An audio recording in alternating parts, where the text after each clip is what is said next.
Hey, how's it going guys? Easy PC here, back with another video. Today I'm going to be talking about the best gaming PC under $500 in July of 2018. Thankfully, graphics card prices have come down since December of last year when cryptocurrency mining drove them through the roof. It is a lot more affordable to build a gaming PC. Although pre-built gaming PCs have become more popular and you can actually find some good deals, I still think building your own gaming PC is the best way.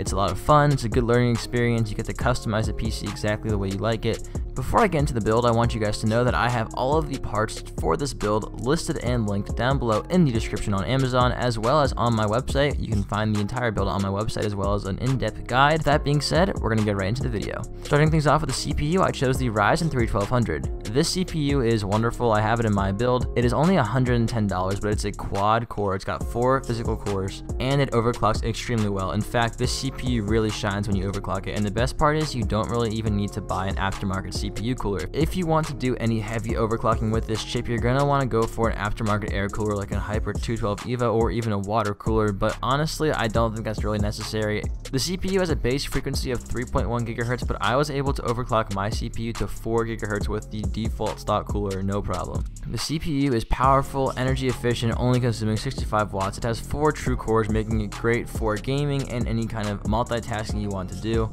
On a budget like this, it's really nice that we can fit in a quad-core CPU for just $110. For the motherboard, we went for the ASRock AB350M HDV Micro ATX motherboard. The motherboard is only $60 and it supports DDR4 2400 MHz RAM and an AMD B350 chipset, meaning you can overclock with this motherboard. It really is a superb motherboard in a small form factor for less than $70. For the RAM, I went for 2 sticks of 4 GB DDR4 2400 MHz Crucial Ballistic Sport LT RAM. Although some games recommend 12 to 16 gigs of RAM, 8 GB is still fine in 2018.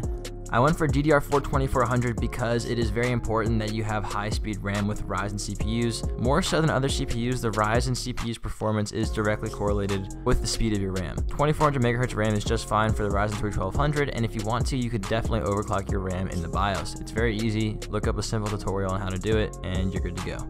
If you do want to upgrade the 16 gigs in the future, I recommend buying a single 8 GB stick instead of 2 sticks of 4 GB because this motherboard only has 2 RAM slots. Meaning, if you do go for what I recommend, which is 2 sticks of 4 GB, and in the future you want to upgrade to 16, you're going to have to sell your old 4 GB sticks and buy 2 new 8 GB sticks. Whereas if you just buy one 8 gig stick right now and you want to buy another one in the future, it would be a bit easier. However, on the flip side, if you don't think you're going to upgrade for a while, or you're okay with 8 GB of RAM, having dual channel memory is faster than single channel, meaning having 2 sticks of 4 GB is actually faster than one 8 GB stick. For the storage, I went for a WD Caviar Blue 1TB 7200 RPM hard drive. This is my go-to hard drive in almost all of my builds. It's fantastic. For just $50, you're getting just around 1,000 GB of storage. It's cheap, reliable, good storage. However, I would highly recommend that you add a 240 GB SSD to the build. I don't have it officially included in the build, otherwise it would go over budget. However,